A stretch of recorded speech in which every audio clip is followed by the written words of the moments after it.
Ada dua kiai yang menginspirasi sebenarnya. Di sisi lain, kalau kami tidak bisa berbisnis dengan orang-orang ini, saya harus berbisnis dengan Tuhan. Kayaknya belum. Untuk Jadi, saat ini belum ya, Pak? belum. Tapi 2024 nanti iya. Apakah istri juga mendukung? Kayaknya belum. Belum. Ini jelas ya. Jadi remnya masih remnya masih kampasnya masih kuat ini.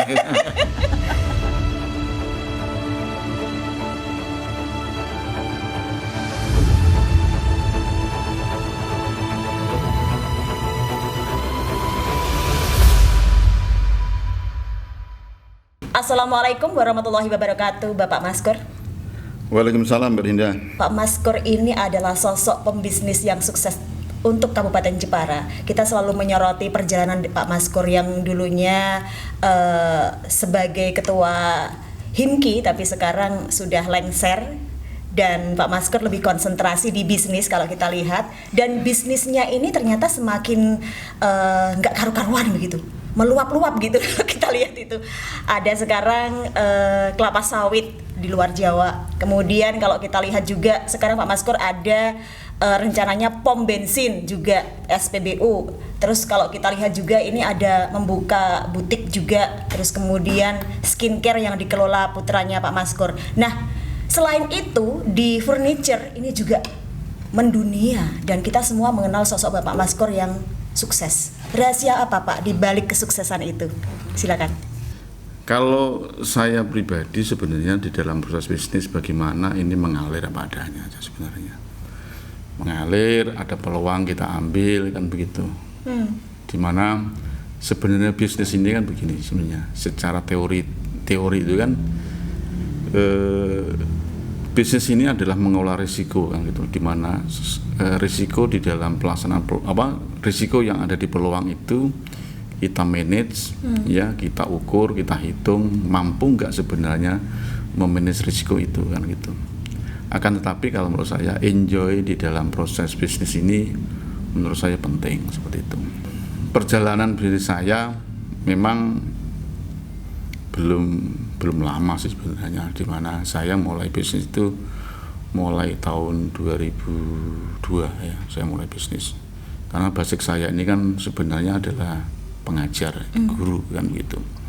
Mulai tahun 2002 kami meninggalkan pekerjaan lama dan mulai merintis bisnis ini. Awal kami mulai bisnis di furniture ya, dari tahun 2002 itu di bisnis furniture. Kalau tadi Mbak Dinda menyampaikan ada rencana ke SPBU, sebenarnya saya mulai usaha SPBU itu di tahun 2006 sebenarnya. Jadi kami ada SPBU, juga ada jual LPG ya itu. Dan tahun 2012 kita merangkak ke bisnis yang lain. Sebenarnya perkebunan sawit ini memang konektivitasnya dengan usaha SPBU saya sebenarnya, di mana banyak informasi yang kami peroleh sebenarnya di dalam bisnis SPBU yang berbasis pada minyak ya. Karena di SPBU ini kan ada wadah ya namanya Hiswana Migas, di mana di dalam wadah itu banyak kita sering kumpul sharing ya. Arah SPBU itu kemana, arah bisnis ini nanti kemana kan seperti itu. Memang perkembangan demi perkembangan bisnis itu akan selalu berubah dan akan kita gali. Termasuk usaha saya yang perkebunan ini itu yang mana sebenarnya arah energi itu pasti adalah energi yang terbarukan kan begitu. Yang mana dulu sebelum tahun 2028 ya, yang memang masih berpedoman pada energi berbasis pada fosil kan begitu. Akan tapi memang sebelum itu kita sudah dikasih informasi arah bisnis arah energi itu kemana sih sebenarnya gitu. Makanya kami mulai mempelajari mempelajari peluang sebenarnya kan begitu. Kalau memang arahnya industri energi ini ke industri terbarukan, nabati gitu kan, pasti tidak akan bisa lari ke kelapa, sawit. Walaupun pertarungan industri energi ini dari tahun ke tahun, dari negara satu dengan negara yang lain ini selalu muncul kan seperti itu. Di mana Indonesia yang notabene memiliki lahan yang cukup luas sebetulnya, gitu kan. Peluang untuk sawit luar biasa menurut saya seperti itu, dibanding dengan negara-negara yang lain yang memang secara area lahan itu tidak banyak kan betul. Makanya banyak dia menanam bunga matahari, ya. Akan tapi apalah artinya bunga matahari kalau dibandingkan dengan tanaman sawit misalnya gitu ya. Secara rendemen minyaknya kan sudah beda kan begitu. Makanya kami mulai melirik itu kan gitu ya, melirik ya, intinya bisnis yang sekiranya kami bisa lakukan, waktunya ada, passionnya mungkin ada, dan enjoy di situ ya, tidak ada tekanan ini tekanan itu, dan menjadi suatu hiburan, mungkin itu enak menurut saya gitu ya. Kita semua supaya kita bisa menginspirasi dari sosok Bapak Maskor yang sukses, dan setidaknya bisa mencontoh lah, siapa tahu ada pembisnis baru pemula yang ingin meniru cara gerak Pak Maskor. Nah di sini seperti apa Pak? Ini secara teori ya, secara teori. Studi kelayakan itu kan tetap ada kan begitu. Walaupun studi kelayakan ini kan bagaimana sih membuat studi kelayakan kan begitu. Jadi mungkin perusahaan-perusahaan besar itu menurunkan tim ini dan sebagainya sehingga ini layak. Ini akan dijalankan dengan berapa modal sih? Ini akan bertahan berapa? Peluang ini sampai sejauh mana kan gitu. Jadi data yang ada, peluang yang ada ini kan kita olah. Ini kalau menurut saya ini kan juga suatu rentetan namanya studi kelayakan menurut saya kan begitu ya. Karena ini penting kita bisnis ini tidak, kalau bagi saya. Jadi kita tidak ada namanya bisnis main-main ya, tidak ada ya. Makanya selama saya bisnis kehadiran saya ya, dalam arti kehadiran saya itu tidak harus sosok secara fisik ya. Itu hampir mendominasi ya, hampir mendominasi. Jadi saya terus terang selama ini bisnis tidak, jadi memang selalu saya handle sendiri ya, seperti itu ya. Walaupun nanti ada tim yang itu akan, tapi sosok saya itu selalu hadir di situ ya, leader tetap ada di situ. Kalau menurut saya sebenarnya di dalam proses bisnis yang saya tangani sebenarnya yang agak sedikit melenceng dan butuh effort yang besar ini adalah memang di perkebunan sebenarnya. Dimana di perkebunan ini kan banyak permasalahan yang sering muncul sebenarnya begitu. Karena di dalam perkebunan ini kan tidak hanya sekedar bagaimana tanaman ini bisa hidup ya, terus menghasilkan kayak apa begitu, akan tapi faktor-faktor yang lain, apalagi ini kan perkebunan ya, di mana perkebunan ini pembebasan lahan itu kayak apa, tahu sendiri kan pembebasan lahan itu kayak apa ya, sering muncul masyarakat yang kayak begini ini bagaimana mengantisipasinya kan, hal yang kayak begitulah menurut saya. Bagaimana kita harus banyak belajar di situ, belajar dengan apa yang ada dari orang-orang yang sudah berpengalaman ya, dengan orang-orang yang sudah tahu ya. Ini sesuatu yang memang kita perlukan di dalam proses bisnis. Jadi tidak ada bisnis itu working. Tidak ada itu. Menurut saya. Jadi itu. Jadi kita seorang pemilik bisnis bisa belajar dari pegawai, karena memang ada sesuatu yang harus dipelajari di situ. Menurut saya itu. Kita harus all out menurut saya ya. Jadi makanya tadi saya sampaikan bahwa bisnis itu nggak bisa kita main-main ya, nggak bisa. Jadi kecil besar itu kan ukurannya tidak bisa dipandang satu dengan yang lain menurut saya kan begitu. Jadi bagi saya besar, mungkin orang lain kecil kan gitu. Akan tapi kemampuan kami memang hanya di situ gitu loh ya. Rezeki nggak bisa kita kejar, kita punya jatah sendiri-sendiri. Di situ kita tahu, tapi kan kita tetap ingin berusaha gitu Pak. Ingin berusaha setidaknya meniru lah ya cara-cara gerak Pak Maskur ini seperti apa. Nah di sini gimana sih Pak trik-triknya gitu? Trik-triknya supaya bisa jalan lancar meskipun grafiknya nggak langsung melonjak tinggi, tetapi pelan-pelan nggak apa-apa Pak. Yang penting naik, grafiknya naik gitu. Nah triknya gimana nih Pak? Bisnis yang kita jalankan ini kalau menurut saya kita harus all out menurut saya begitu ya. Bagaimana mempelajari bisnis ini untuk menjadi titik yang sudah kita inginkan. Jadi kalau menurut saya kan begini, ini teori bisnis ya. Teori bisnis kan, oh ini ada peluang, goalnya ini kan begitu kan. Menurut saya kan gitu. Jadi bagaimana sih untuk menempuh goal? Di mana goal itu kan sudah ada ukurannya. Oh ukurannya itu untuk berhasil kita nanti harus seperti ini, untuk jalan seperti ini. Walaupun goal ini bisa berubah-ubah kan, gitu kan. Jadi misalnya goalnya ini 1 kilo misalnya. Setelah tertempuh 1 kilo bisa saja menjadi 2 kilo, 3 kilo kan begitu. Ya. Strategi bagaimana untuk menempuh ke situ dengan melihat rentetan menurut saya. Jadi dari peluang yang ada, apa yang terjadi di dalam perjalanan bisnis menurut saya. Bagaimana bisnis ini kita jalankan bersama-sama, menurut saya seperti itu ya, bersama-sama. Maksud saya bersama-sama begini.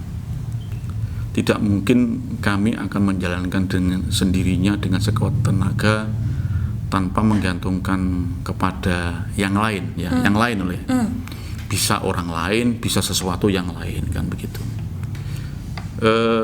Saya memang di dalam proses bisnis ini partner saya itu tidak jauh sebenarnya. Partner saya ini adalah istri sebenarnya. Walaupun perdebatan demi perdebatan ini sering muncul sebenarnya gitu ya. Oh jangan ini nggak boleh gini-gini.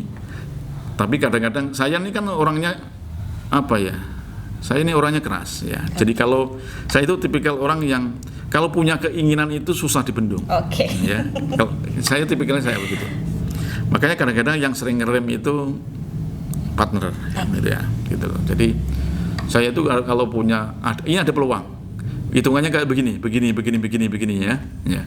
Itu kadang-kadang kalau bisa gitu ya, bagaimana tidak ditolak kan begitu ya, tidak ditolak walaupun nanti kadang-kadang istri oh ini nanti kalau kayak begini bagaimana, ini kalau kayak begini bagaimana kan begitu. Akan tapi di sisi lain selain ada partner itu saya secara pribadi bahwa di dalam proses bisnis ini kan tadi yang dikatakan Mbak Dinda, rezeki ini kan tidak bisa tertukar kan begitu ya. Ya. Bagaimana rezeki ini berjalan ya, kita akan selalu berpikir bahwa semoga saja usaha saya ini ada rezekinya kan begitu ya, ada rezekinya. Engko nek wis ana rezekine piye carane rezekine ditambah kan begitu. Nah, maka dari situlah sebenarnya saya dari awal saya bisnis memang saya punya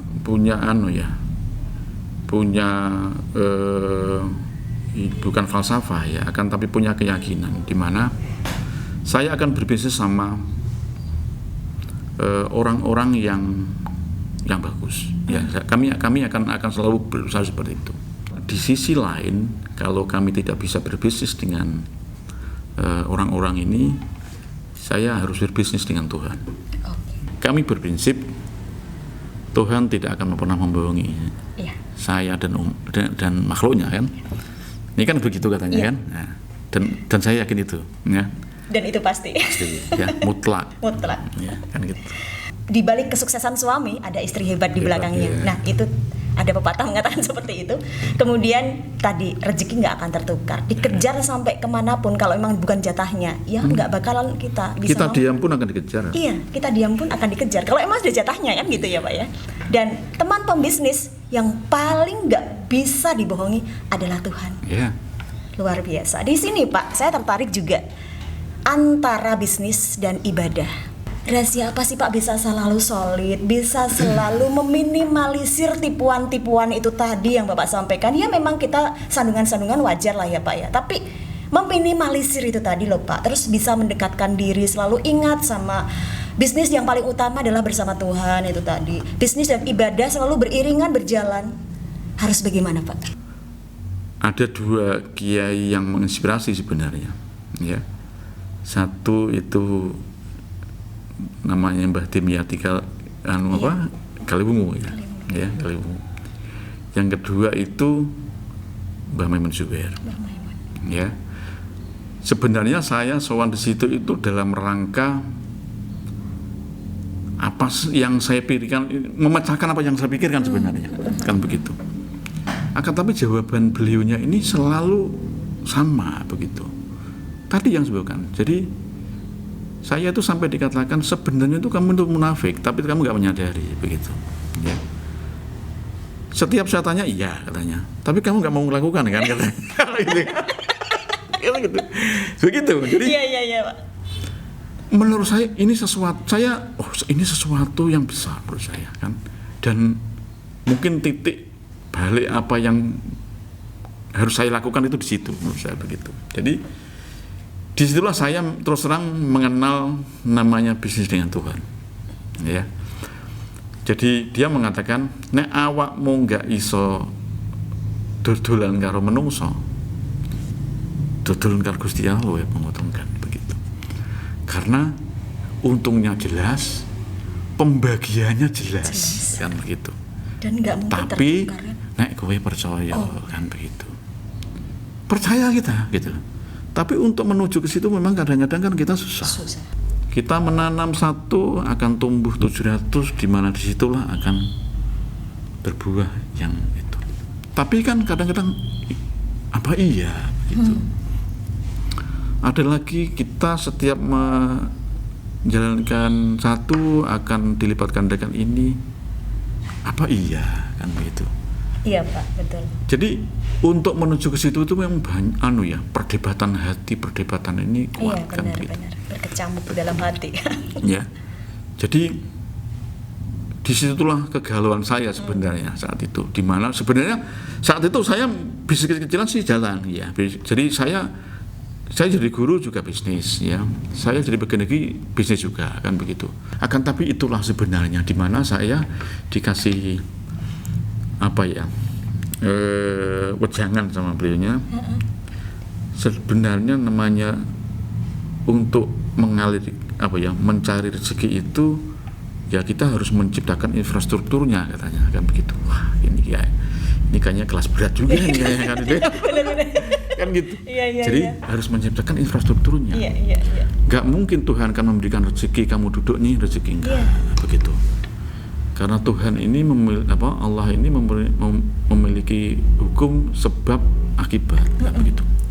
Dan ingat di dalam proses bisnis Allah memberikan rezeki ini tidak mutlak menjadi rezekimu, ya. Tapi Allah memberikan rezeki itu menitipkan sedikit dari rezeki itu untuk diberikan kepada orang yang membutuhkan. Sedekah. Itu. Dan alhamdulillah sebenarnya dengan cambukan bahwa saya dikatakan sebenarnya kamu itu munafik, ya. Itu kalau bagi saya, aku dari wong munafik ternyata kan begitu kan. Tapi nggak mau kami harus menerima kan begitu, karena sebenarnya saya ini memang iya kan, iya gitu loh. Yakin. Bisa ngelakuin? Enggak juga. Gitu. Gitu. Iya sih Pak. Di situ sebenarnya. Itu semua orang kok Pak. Nah, makanya saya banyak belajar di situ lah. Jadi di saat kami memulai bisnis, saya sama istri saya itu inilah yang kami dapat. Ayo kita makan begitu. Tapi alhamdulillah ya. Kami berprinsip bahwa rezeki itu tidak hanya materi menurut saya ya. Mungkin kesehatan ya, mungkin teman yang banyak, yang baik begitu kan. Keluarga yang bagus, keluarga yang sakinah putranya. Ini juga satu rezeki juga kan begitu. Nah, inilah menurut saya apa yang saya jalankan. Alhamdulillah ya menurut saya. Alhamdulillah ya di bimbingan bimbingan Allah. Ini bisa berjalan dengan baik ya, dengan baik.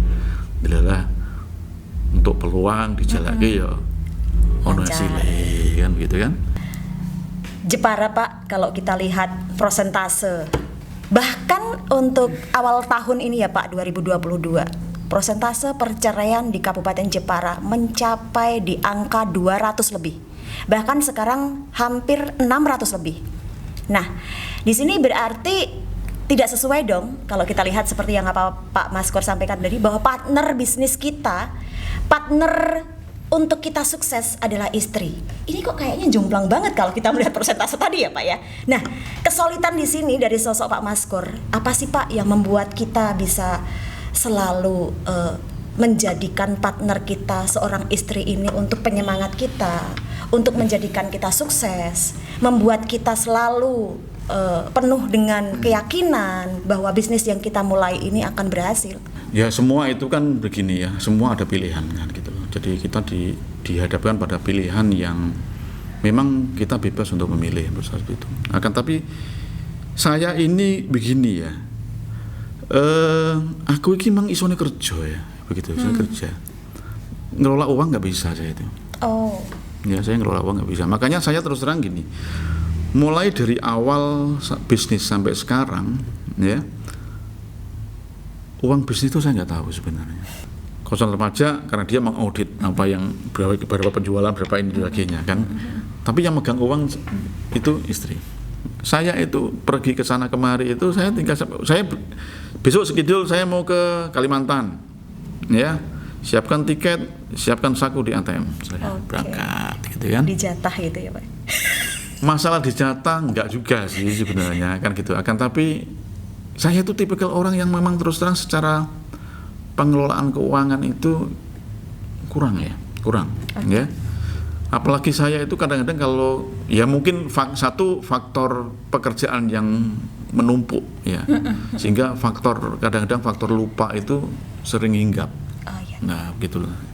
Jadi kalau nanti faktor lupa hinggap ini kan sudah dibayar, lupa dibayar lagi, ya, dibayar lagi, tinggal buat cek tanda tangan ini dia. Nah, ini kan kadang-kadang sering muncul seperti itu. Makanya saya kalau di perusahaan saya ada bagian keuangan, ada kasir, ya. Jadi mungkin agak sedikit beda di tempat saya. Jadi siapa kasir? Ya kasir ya istri saya. Iya. Gitu. Iya, Ya betul, gitu. Jadi betul. Ini memang dikatakan wah kuno kali gitu ya.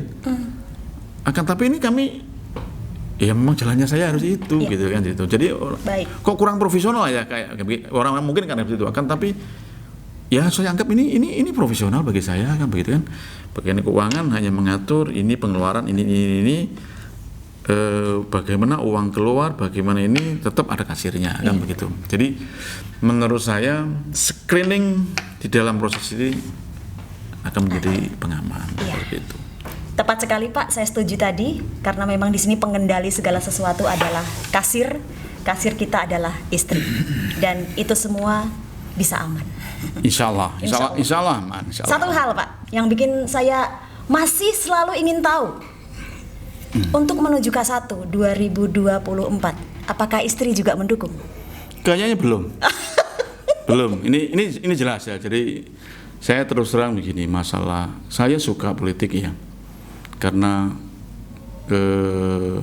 namanya orang ya, dalam arti kita berada di dalam lingkungan yang memang di situ dekat dengan orang yang memang berbasis pada politik ya. Akan tapi saya pribadi memang belum tertarik karena itu. Ya, mungkin enjoy aja lah di sini ya, bisnis ya, ngopeni anak belajar bisnis ya, cukup mungkin masih di area-area situ dulu lah gitu. Jadi karena gini, kalau masalah Jepara ini kan banyak orang-orang hebat ya, banyak orang-orang hebat yang mungkin masih cocok lah menurut saya untuk menjadi pemimpin menurut saya gitu. Jadi masihlah banyak orang-orang hebat yang bisa kita dukung untuk kita sebagai masyarakat. Nek ono salah ayo dileke bareng-bareng gitu kan. Ada ide kita sampaikan ke beliau-beliaunya, mungkin diterima, mungkin bisa dipakai menurut saya begitu. Menurut saya itu masih hal yang masih lah. Di area itulah kami masuk di area itu. Yang untuk ke area yang tadi disebutkan Mbak Dinda kayaknya belum. Untuk jadi saat ini belum ya Pak? Belum. Tapi 2024 nanti iya. Kayaknya jauh lah. Masih jauh ya Pak ya. Baik. Ya, remnya masih remnya masih kampasnya masih kuat ini. Baik Pak Maskur, sukses selalu ya Pak Insya Allah, menginspirasi banget. Karena memang tidak ada laki-laki sukses selain ada orang hebat di belakangnya, yaitu sosok istri. Amin. Dan di sini adalah pengendali semuanya adalah kita selalu mendekatkan diri sama Allah. Amin. Sebagai infrastruktur tadi. Amin. Terima kasih Pak. Oke, terima kasih, Assalamualaikum warahmatullahi wabarakatuh. Waalaikumsalam warahmatullahi wabarakatuh.